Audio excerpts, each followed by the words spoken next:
Ceci est un livre audio autogénéré par Google. Remerciements.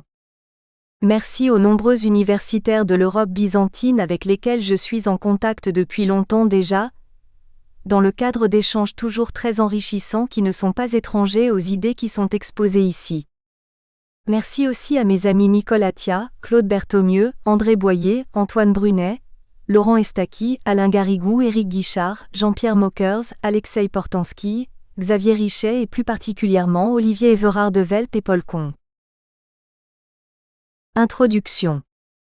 L'Europe byzantine dont il est question ici est constituée par un ensemble de peuples, à l'est et au sud-est de l'Europe, les trois Russies et la majeure partie des pays balkaniques. Il ne s'agit pas d'un ensemble à caractère ethnique, ces peuples ne sont pas tous composés de Slaves, son fondement est religieux.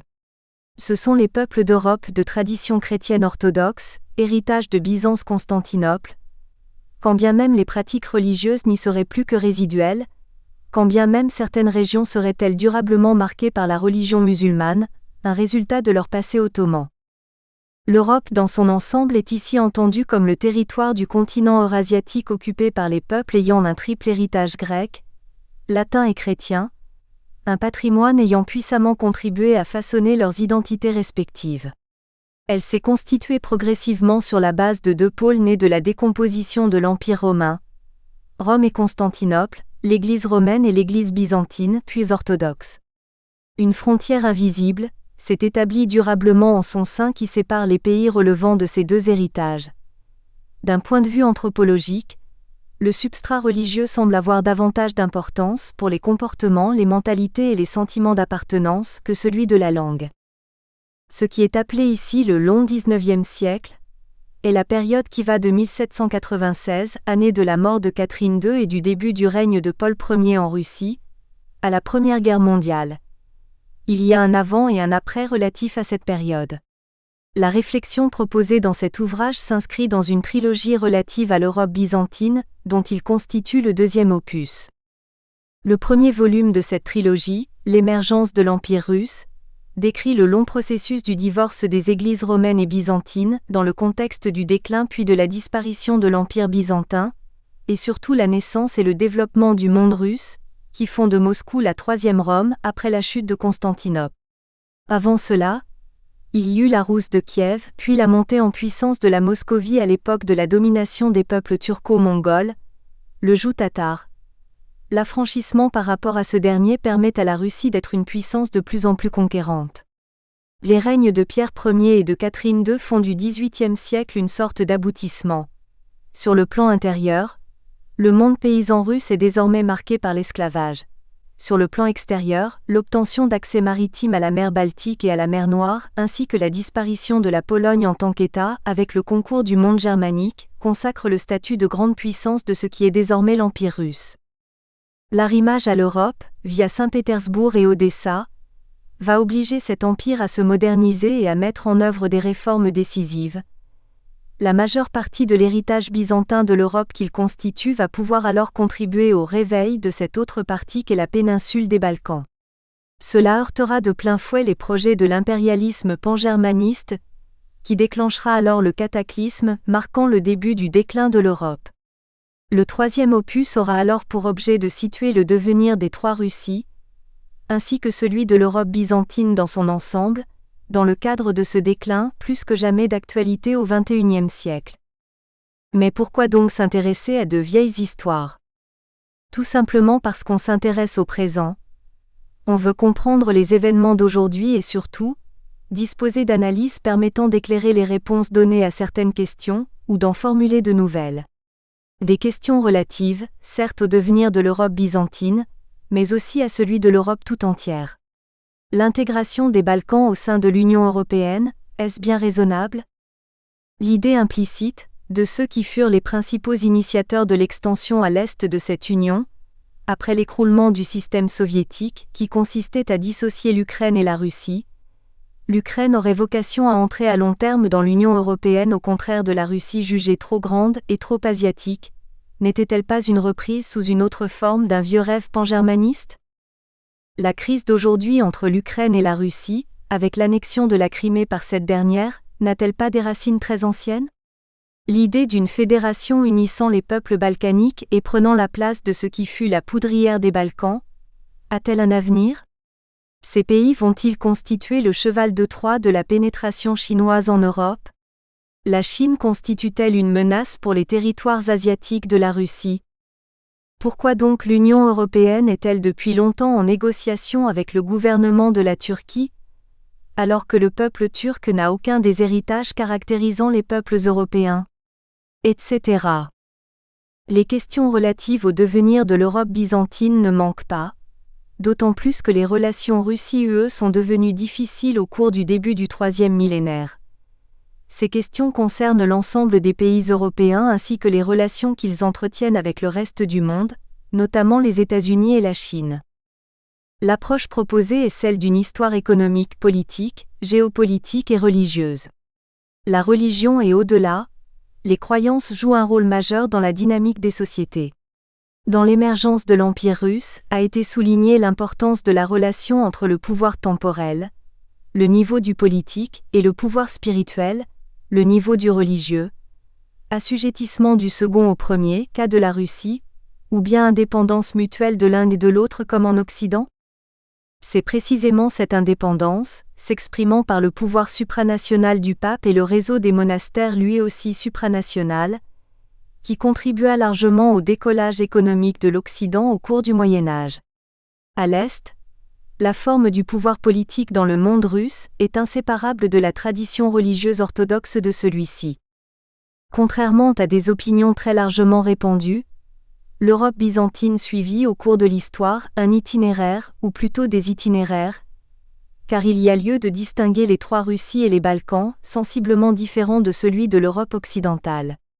Il convient donc de souligner que la conception de l'histoire sous-jacente aux propos qui suivent est absolument opposée à la conception marxiste selon laquelle l'histoire aurait un sens de sorte que les différences observées entre les pays ne seraient que les expressions de retard, ou des avances, au sein d'un processus unique de développement, ce qui est aussi la conception de Spengler. De façon positive, les événements historiques qui sont évoqués renvoient non seulement à une histoire courte, mais aussi à des éléments de permanence dans le temps, une histoire de la longue durée, un apport de l'école des Annales, de Marc Bloch et de Fernand Braudel. La prise en compte du passé contribue à la compréhension du présent. Réciproquement, celui-ci permet de donner aux événements du passé une part de leur signification. Certains historiens peuvent avoir l'heureuse surprise, parfois, à partir de leurs analyses rétrospectives, de trouver des éléments de permanence leur permettant d'anticiper un exercice périlleux, des situations à venir. C'est le cas de Jules Michelet qui déclare à propos des turiféraires du tsarisme: « Telle est la propagande russe, infiniment variée. Aujourd'hui elle nous dit nous sommes le christianisme. Demain elle nous dira nous sommes le socialisme. » Michelet écrit cela en 1850, près de 7 décennies avant 1917. Il ne suffit pas de prendre en compte des événements du passé pour pouvoir comprendre une dynamique de longue durée. Encore faut-il disposer d'outils de lecture. L'un d'eux a été signalé, les rapports entre le religieux et le politique. Il y en a un autre qui touche aux relations entre les niveaux économiques et politiques, le mercantilisme. Ce sera un fil conducteur très important pour appréhender les faits économiques et politiques. Depuis l'émergence et le développement du commerce lointain transocéanique, au début du XVIe siècle, les conflits politiques et militaires sont assez largement, mais non exclusivement, les produits de relations de concurrence commerciale. Cela fut le cas notamment au XVIIe et XVIIIe siècle pour les conflits entre la Hollande, l'Angleterre et la France. Cela continuera à être le cas au cours du XIXe siècle. Deux auteurs sont particulièrement utiles pour comprendre la géopolitique mercantiliste. Entendons par cette expression la géopolitique d'un monde qui est mercantiliste depuis 5 siècles. William Petty au XVIIe siècle, avec son arithmétique politique, et Friedrich List, près de 2 siècles après, avec son système national d'économie politique. Le système mercantiliste décrit les relations entre l'État, ou le souverain, les négociants armateurs, les agents du commerce extérieur, et les producteurs de biens exportables, les manufacturiers et industriels. Richesse et puissance sont liées, nous dit Petty. Le souverain voit ses ressources accrues grâce au commerce extérieur et aux excédents qu'il suscite. C'est le credo mercantiliste. Il faut faire entrer de l'or dans le pays, dont le commerce doit donc être excédentaire, et assurer en retour aux exportateurs la protection militaire, essentiellement navale, dont ils ont besoin. Le monde mercantiliste est nécessairement conflictuel. Les excédents commerciaux des uns, qui leur assurent croissance et prospérité, richesse et puissance, se font nécessairement au détriment des autres qui ont alors, de façon récurrente, des déficits. L'obtention d'excédents commerciaux renouvelés est généralement, d'une manière ou d'une autre, le produit d'une domination. Selon les circonstances, le pays dominant sera, vis-à-vis du pays dominé, protectionniste ou libre-échangiste, comme le fut tour à tour l'Angleterre avec l'Inde pour les productions textiles. Là se trouve la clé permettant de comprendre la période des guerres napoléoniennes, ainsi qu'en Russie, l'assassinat avec le concours de l'Angleterre, qui clôt le court règne du tsar Paul Ier, le fils mal-aimé de Catherine II. Celui-ci était détesté par la noblesse conservatrice. Il voulait mettre fin au servage, réparer les injustices faites à la Pologne et favoriser le rapprochement de l'Église orthodoxe avec Rome. Il était aussi détesté par la frange libérale de la noblesse pour son projet d'alliance avec la France. À la différence de l'Europe occidentale, le libre-échange avec l'Angleterre était bienvenu car les exportateurs russes de matières premières y trouvaient leur compte. Pour les uns comme pour les autres, et pour des raisons différentes, l'alliance avec la France ne pouvait pas convenir. Paul la voulait, il le paya de sa vie. L'alliance avec Napoléon contre l'Angleterre pouvait convenir aux régions du continent en voie d'industrialisation, Belgique, Allemagne rhénane, qui comme la France du Nord, devaient se protéger de la concurrence des industries anglaises plus avancées. Tel n'était pas le cas de la Russie. Malgré ses velléités, Alexandre Ier ne sera pas un tsar réformateur.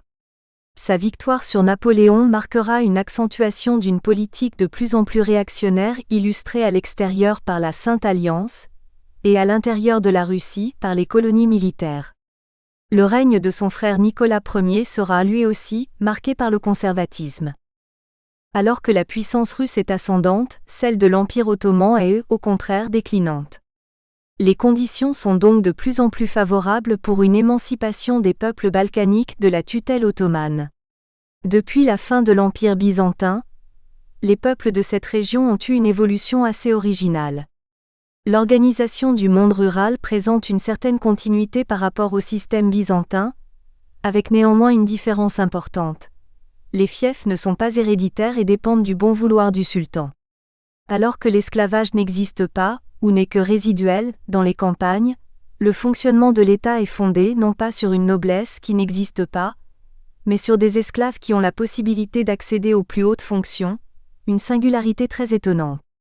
Enfin, les religions autres que l'islam sont reconnues, même si ceux qui les pratiquent ont un statut social inférieur à celui des musulmans. La multiplication des guerres, le développement du commerce, celui des républiques italiennes et celui de la France qui dominent les échelles du Levant, et le début de l'alphabétisation vont contribuer à bousculer ce monde des Balkans. Ce sont les côtes de la Grèce qui sont le plus au contact des échanges commerciaux entre la Méditerranée occidentale, la Méditerranée orientale et la mer Noire.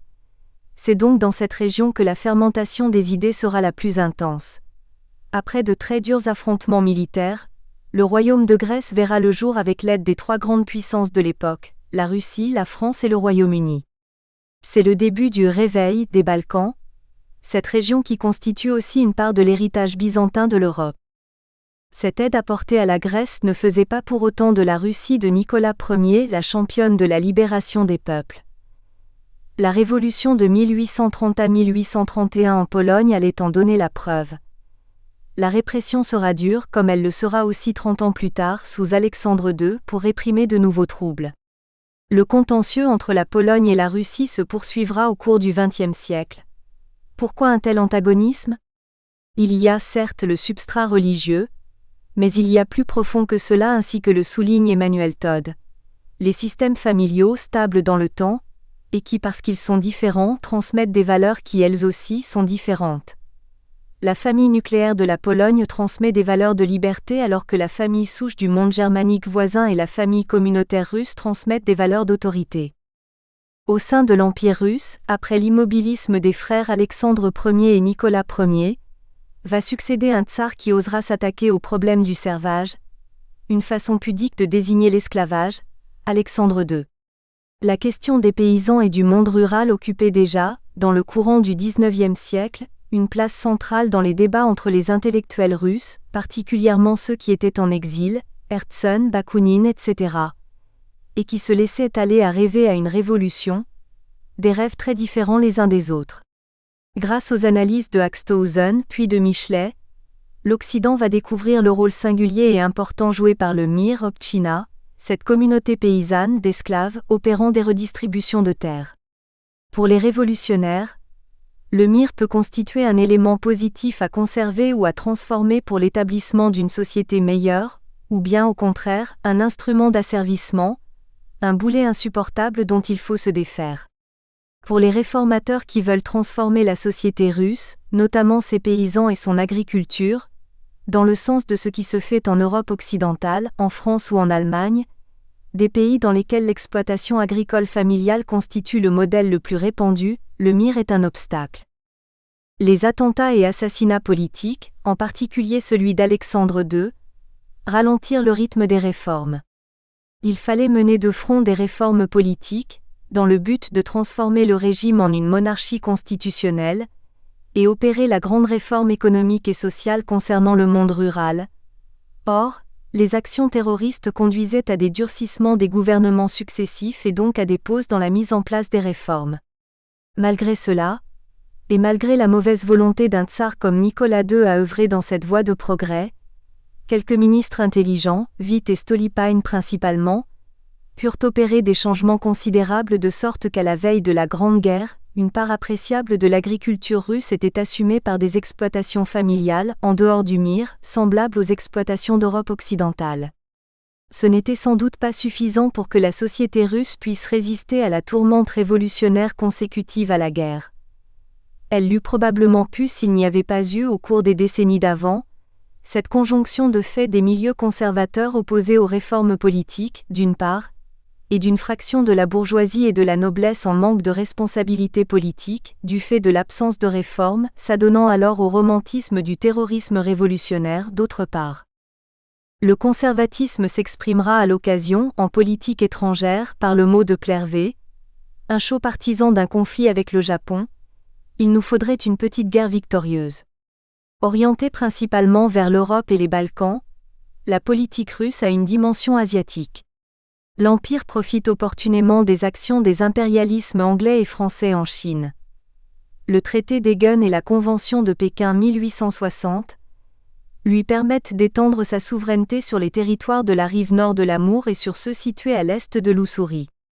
À la fin du siècle, la construction des chemins de fer vise à la mise en valeur et au désenclavement de la Sibérie et au-delà, de la Chine du Nord, tout en respectant la souveraineté chinoise et en bonne entente avec les Anglais et les Japonais pour délimiter des zones d'influence.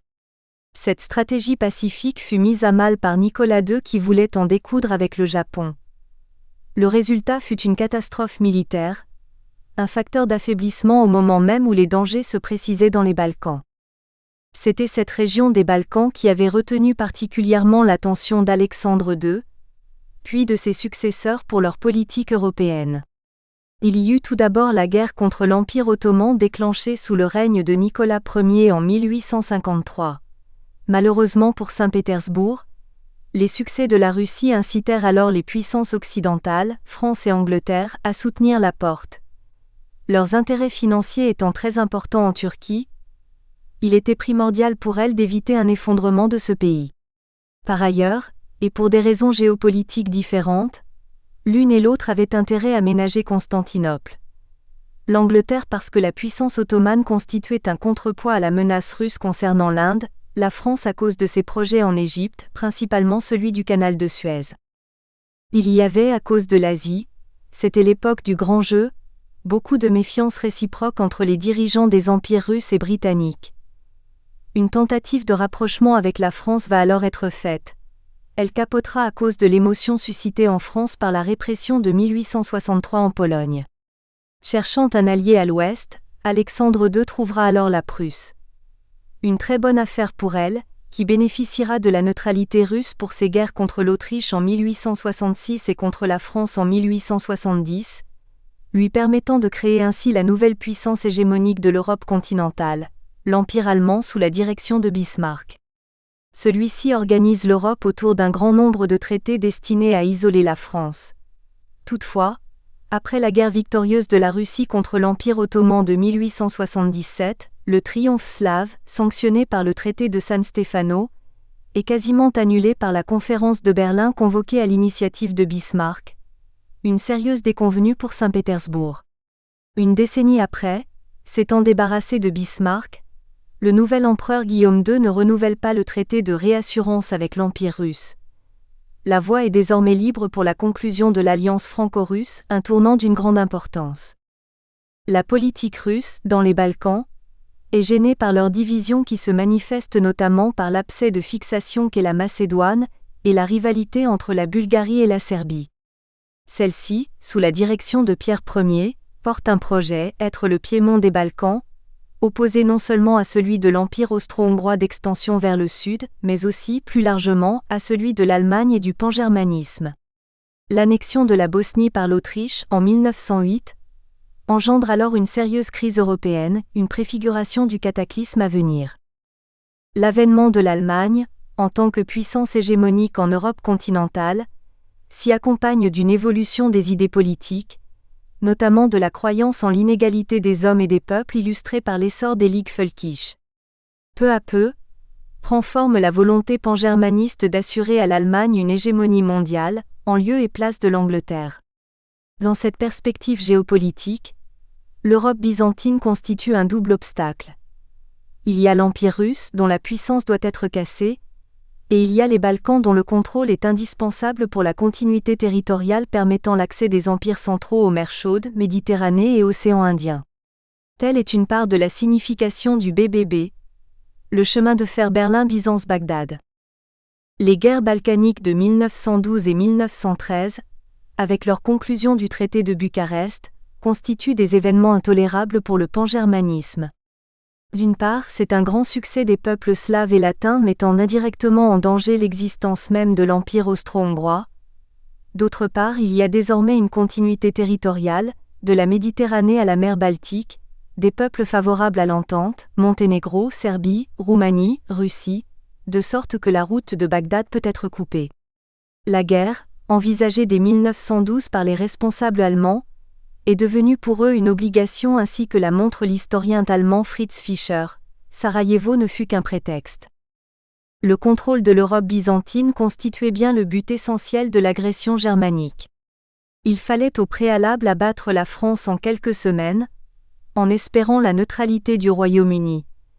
Les choses ne se passèrent pas conformément au scénario imaginé par les stratèges allemands. Chapitre 1 Commerce, conservatisme et Sainte-Alliance. Lorsque le 6 novembre 1796, Catherine II s'effondre, victime d'une attaque cérébrale, elle n'a pas prévu les dispositions concrètes qui eussent permis d'écarter à coup sûr son fils Paul du pouvoir au profit de son petit-fils Alexandre. Elle jugeait Paul inapte à régner, du fait de son caractère, mais il n'y avait pas que cela.